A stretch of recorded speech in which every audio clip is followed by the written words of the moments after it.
Success in life can be achieved by many different approaches. Some approaches, which can be characterized as personality ethics, focus on public image, attitudes, and behaviors that ease the process of human interaction. While these techniques are useful, some forms of this approach can lead to manipulative and even deceptive behavior, encouraging people to use techniques to manipulate others to like them, or even use their positions of authority or power to intimidate their way through life. On the other hand, the book The 7 Habits of Highly Effective People by Stephen Covey explores the critical foundation that character ethics establish for success. The book illustrates that character ethics should be the primary basis of anyone who wants to achieve long-lasting success. As an example, if a person uses personality traits to influence others while their own character is fundamentally flawed with insincerity, then in the long run, distrust is formed. So any so-called good human relationship techniques will be perceived as manipulative. So any long-term projects or relationships are bound to fail. Broadly, the habits can be split into 2 categories: private victory and public victory. Habit 1 is to be proactive. Habit 2, begin with the end in mind. And habit 3, put first things first. This is followed by 4, think win-win. Seek first to understand, then to be understood. Synergize. And finally, habit 7 is to sharpen the saw. Essentially, the first 3 habits are focused on building the inner core and character of a person. As mentioned earlier, this sets the foundation for the second group of habits, which focus on sincerely creating successful and cooperative forms of relationships with other people. Finally, the last habit involves strategies to reassess one's progress and to continue improving on the previously listed techniques. Habit number 1, be proactive. Proactivity means more than just taking initiative. It means that as humans, we are responsible for our own lives. Our behaviors are a function of our decisions, not our conditions. In fact, highly proactive people recognize that they are responsible for how they respond to any stimulus or surrounding factors.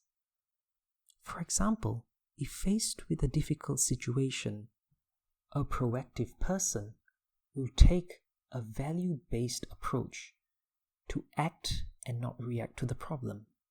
They seek solutions and seize initiative to do whatever is necessary to overcome the situation, provided the steps taken are congruent with correct principles and values.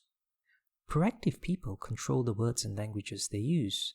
Instead of saying, "There is nothing I can do about this," they would say, "What options do I have?" The change in language sets them on a mindset of problem solving, and proactive people focus on things that they can control, rather than worrying about things that are out of their control. Conversely, a reactive person would generally choose to blame someone, something, or a situation when some form of difficulty is faced. Habit number 2, begin with the end in mind. All things are created twice. The first is mental creation, followed by the physical creation. Hence, it is paramount to mentally set out what your main goals in life are. Write it down and start with broad goals first and narrow it down to the most important things that will make you happy. Envision what the end product would be and visualize how you will feel. Following this, be proactive and start to rescript the brain. Identify any limiting beliefs or past experiences that may be holding you back. Develop self-awareness, imagination, and problem-solving techniques mentally, because many old beliefs and habits can shackle you from achieving your goals. Think about ways you will overcome possible difficulties. The book then suggests writing a personal mission statement based on your key values and goals. Refer to the statement and refine them with time. Apply daily affirmation which are personal, emotive, and visual. Imagine yourself handling any difficult situation with self-control and poise, while also imagine achieving the goals that you want and truly feeling the elation once you do that. Habit number 3, put first things first. Following on from the mental creation of things, you are now ready to fulfill that mental creation by putting in place the physical activities and tasks that you should be focused on. The key tenet of this habit is to develop effective self-management. It involves discipline and laser beam focus to generate energy and time for things that will lead you to your desired long-term goals. A possible strategy is to use a management matrix. By referring to the matrix, effective people minimize their tasks in Quadrant 1. Quadrant 1 consists of tasks that are important but also urgent.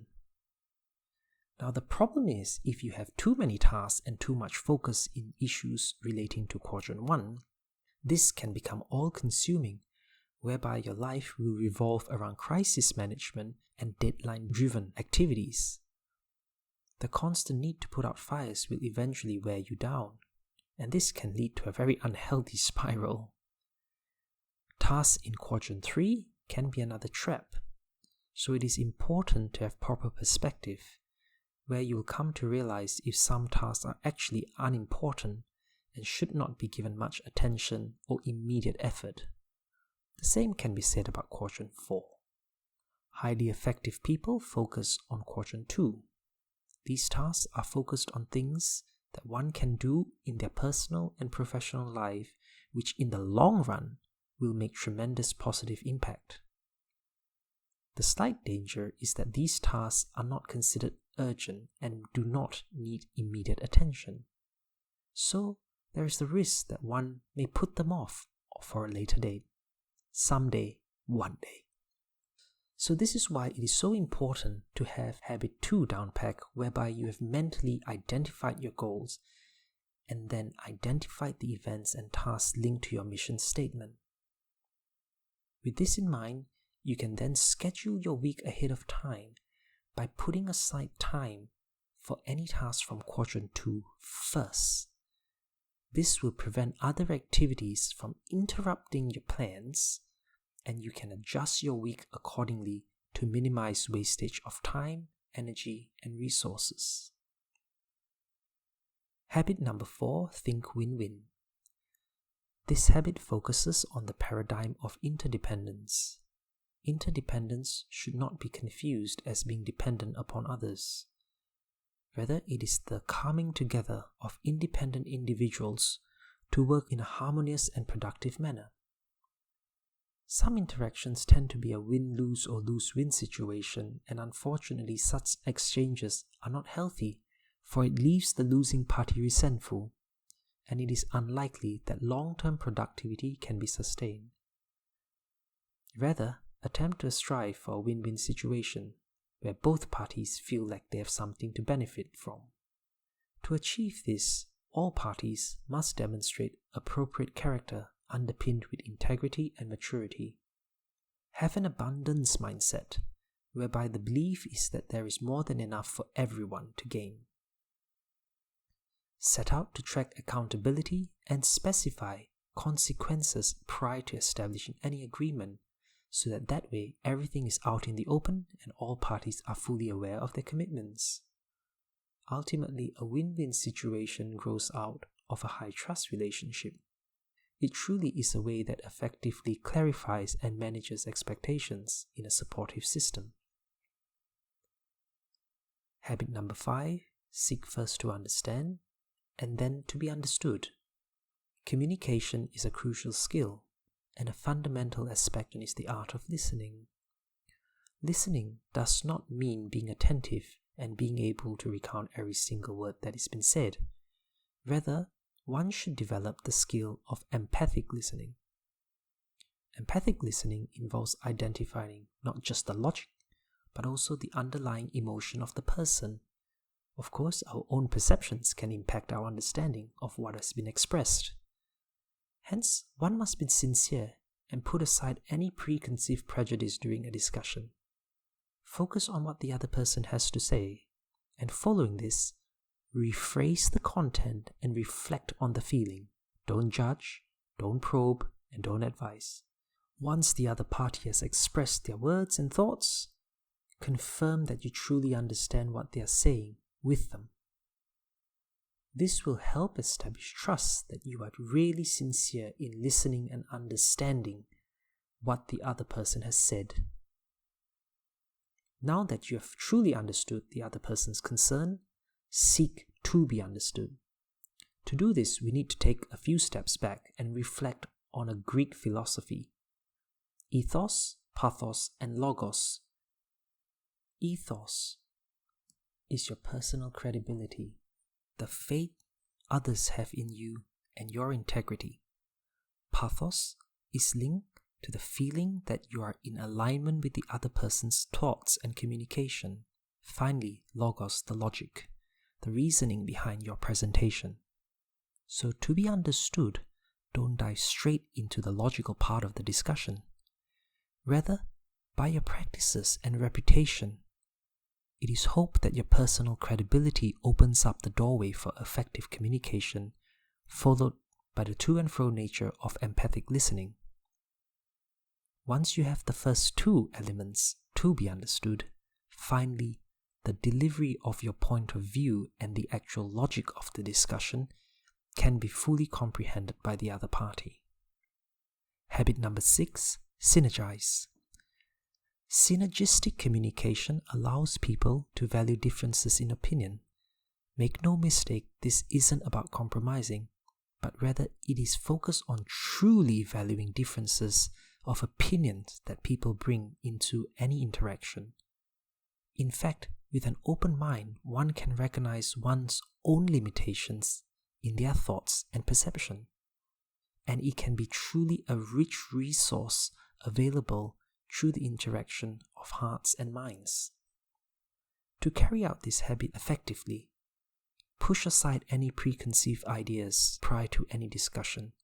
Put aside any ego, whether it's based on age, seniority, a false sense of superiority and authority.